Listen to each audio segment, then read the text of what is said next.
Alright, here we go. Final week, standard popper ladder. We are in fun mode. We went 3-1 with white weenie and variants of.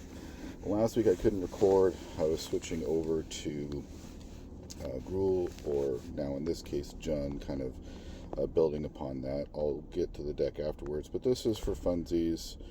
We'll keep it, and we'll see how it goes.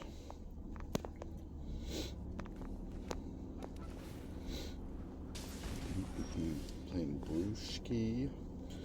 I don't think I've played them before, but okay. Candy Trail.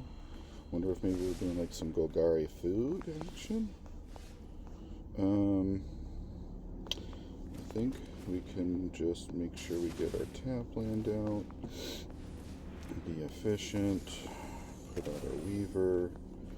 Hopefully it lives. We like the Weaver. I'm a big fan of the Weaver. Nutrient blocks. Okay, black artifacts of some kind. Let's do this. Let's get it. Let's attack. Alright. Hopefully our fighter lives and we can get a favor on it, and it will get into our namesake, but I don't think it's going to. Yeah, okay. Bummer.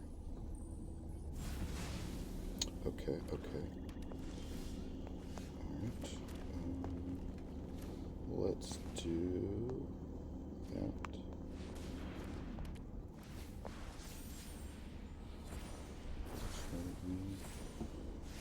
Sure. Let's just kill it. Let's go speed. Let's attack. Keep it up. Now the problem with this deck, I think, is that it runs out of gas without, being blue or white that has all the great draw stuff. That's kind of what I found in this standard popper meta, is that you really want the value, the white value creatures that replace themselves. There's that. Let's just attack. Jump? No jump. Okay, cool. I wonder if this is packdoll of some sort. Yeah, I think maybe it's green-black packdoll. That's what I'm thinking. Could be wrong. Put another Weaver out. I think now we'll go and give up the land war. If he wants to block it, that's fine.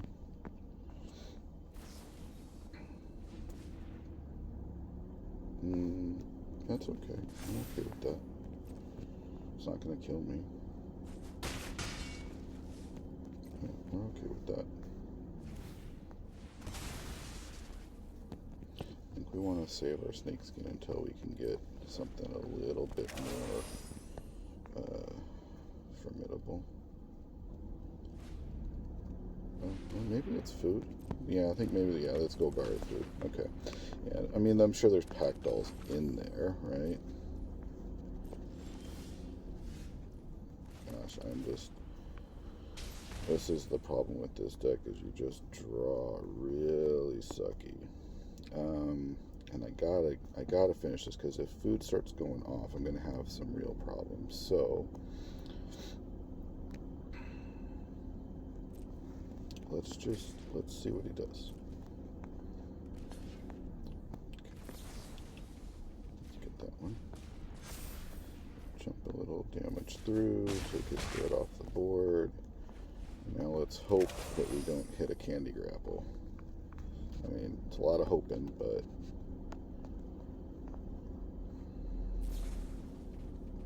okay. Yeah, he's been land hose this first game.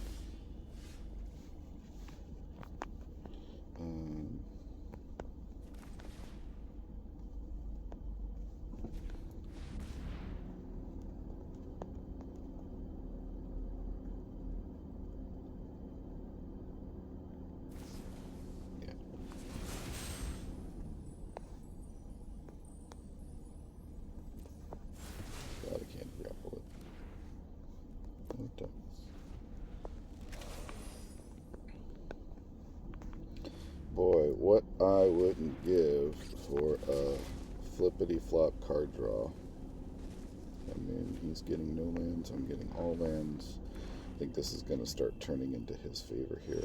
Got a lot of artifacts, so I do need to think about whether or not we go with artifact hate or not in the next matchup, because I think ultimately I'm going to lose this one. Yeah, we're packdoll.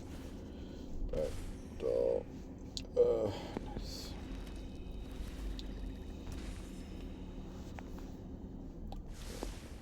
I just didn't get fast enough here, so poopity scoopity.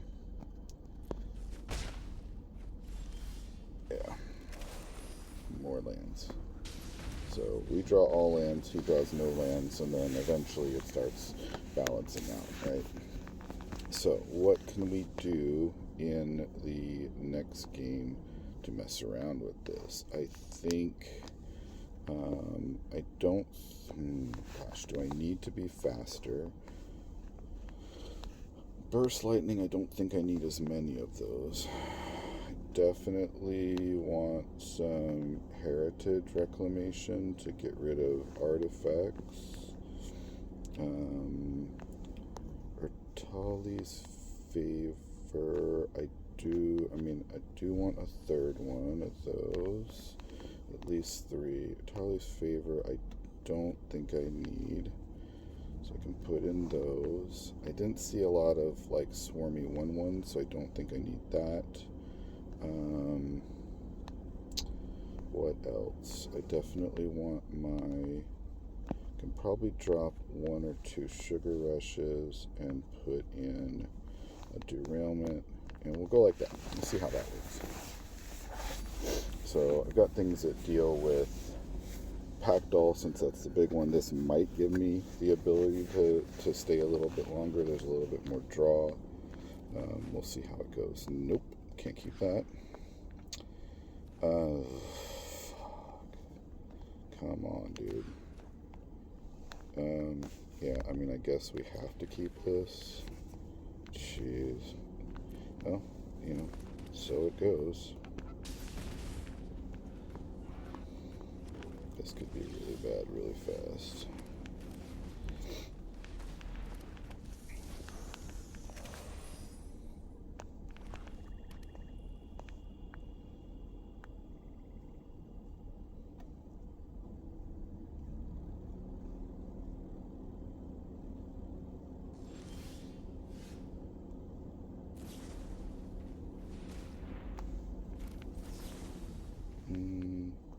Do I care?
Don't care so much about that.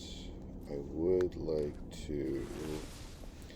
Here's the question, is it worth it killing that artifact? Is this an artifact here? It's just a token. I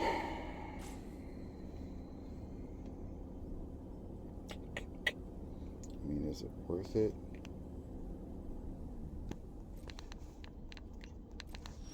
Don't know. That helps.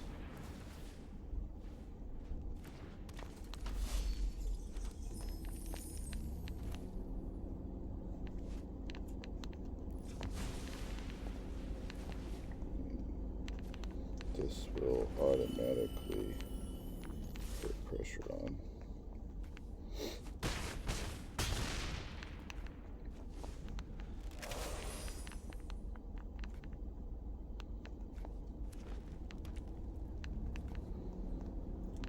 packdoll.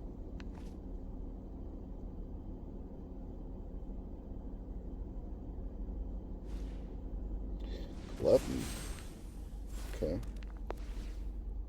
Interesting.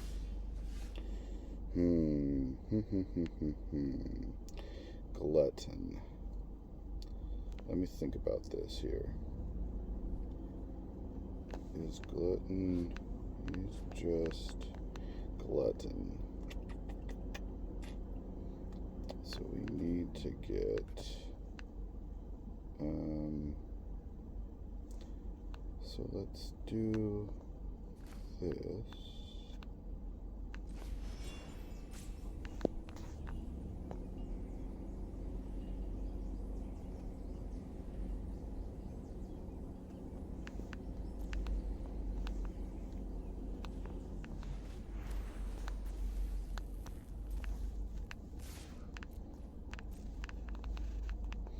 Force him to block with the glutton.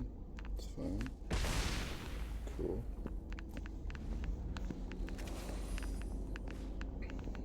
Candy trail. Okay.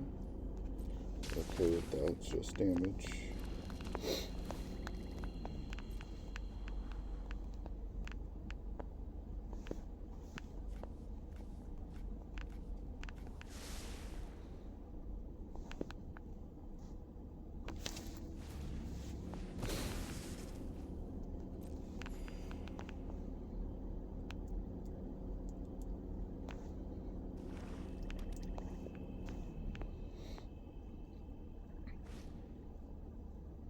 So now this time I get light on lands.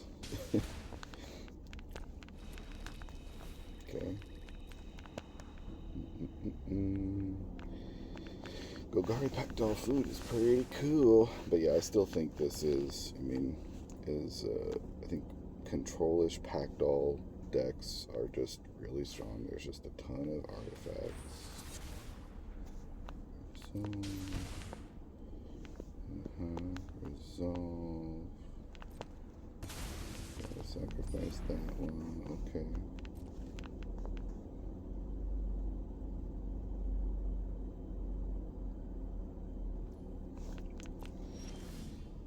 All right.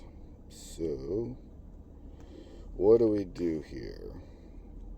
I think we just pass.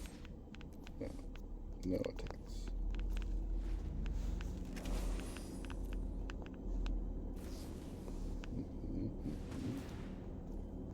Okay, sure.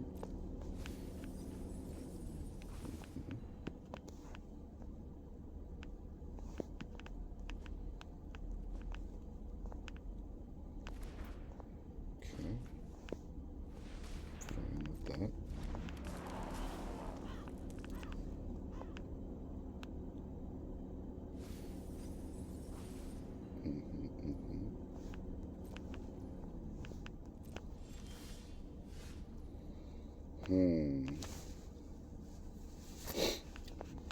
That ain't gonna do it.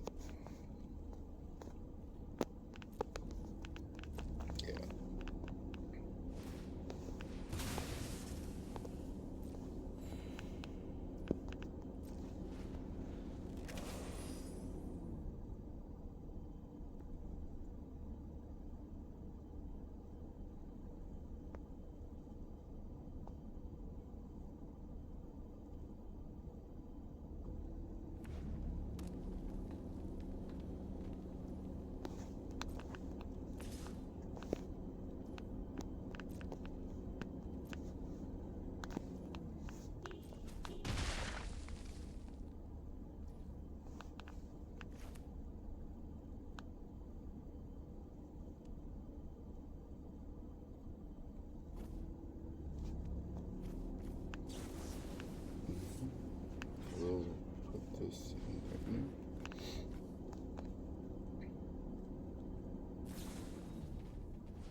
Well, that was a bummer. So, the whole purpose, I think, and I think this is where these kinds of decks will struggle in this format. Like, if you have a more controlish deck, you kind of have to be at like both ends of the spectrum, and I'm kind of sticking to mid-range. So, sorry for the silence. You have to kind of think a lot when you're playing Jank and you've got no outs. So, give him a good game. GG's.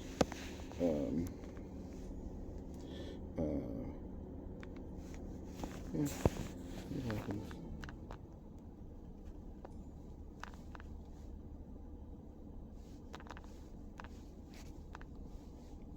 That's magic.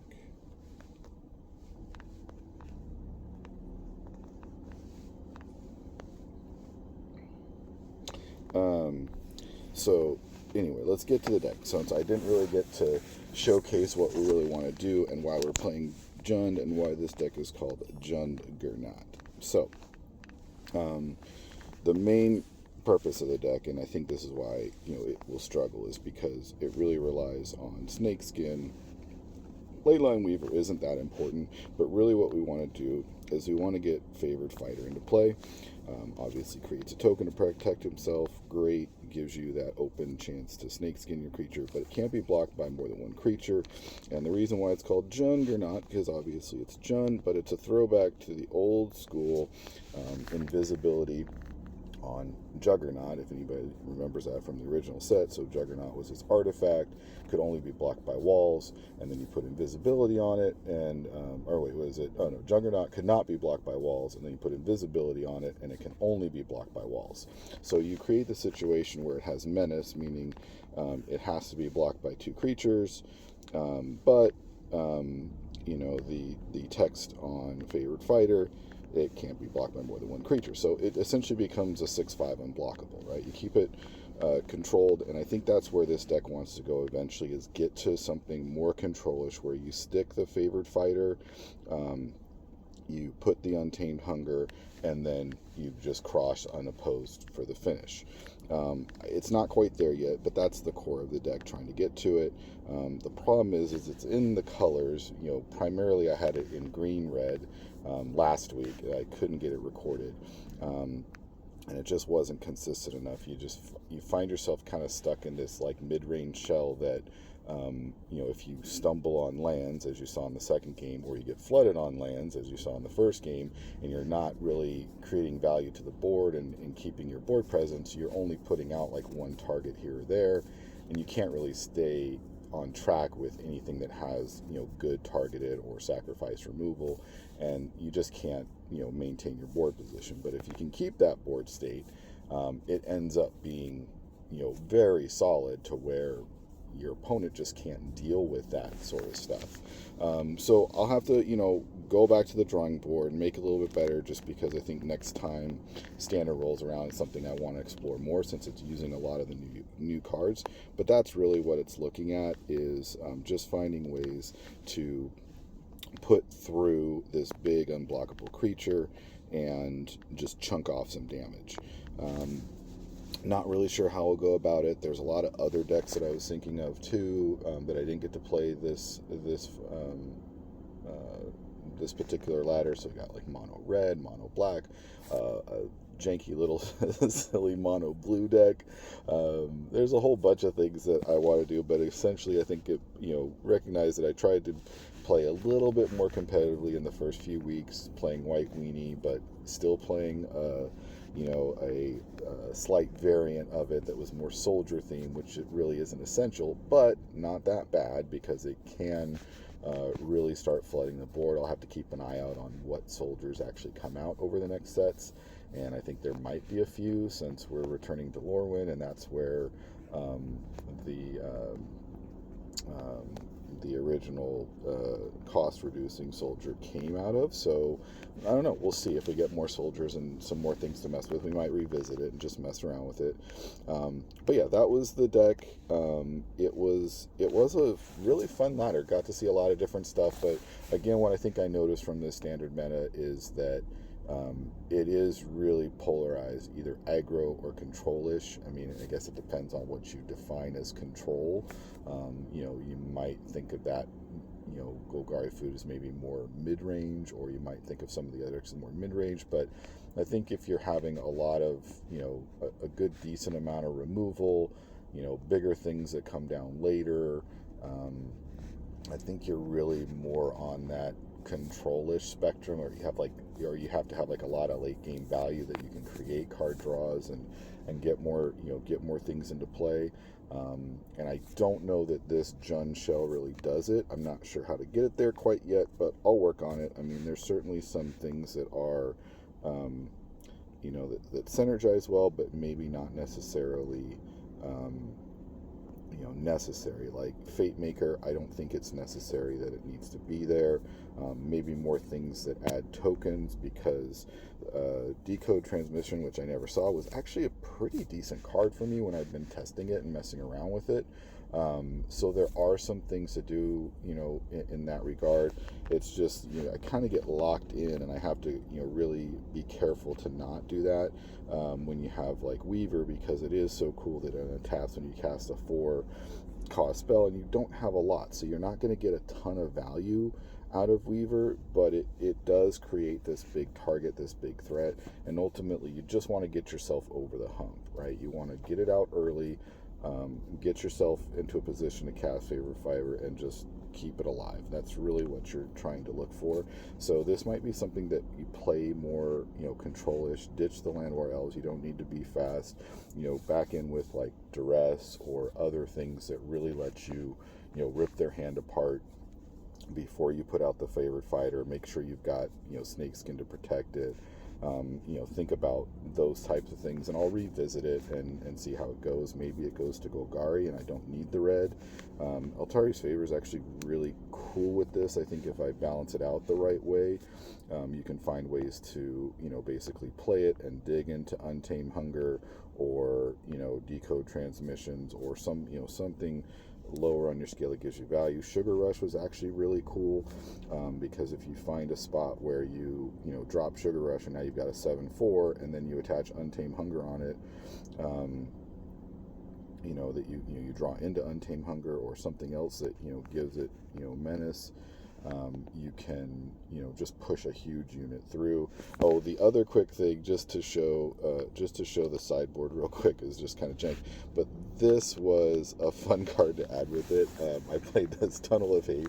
It's like, so it's not like it's all jank. It's super funny, but when you give something double strike, right? If you get a big creature, you give it double strike and it can't be blocked, well, then you have, just kind of a one-turn game ender. So I don't know, maybe that stays in there just for the lulz. It's kind of fun. Yeah, I hope everyone enjoyed the standard Pauper ladder season that participated. I had a lot of fun, got to play a lot of new stuff. I'm glad some of the new cards are out. Definitely be fun brewing, but I think if you're going to continue on, keep yourself in a, like a white weenie aggro shell, find another aggro shell, or stay kind of, value control, and I think you'll be successful. So catch you later.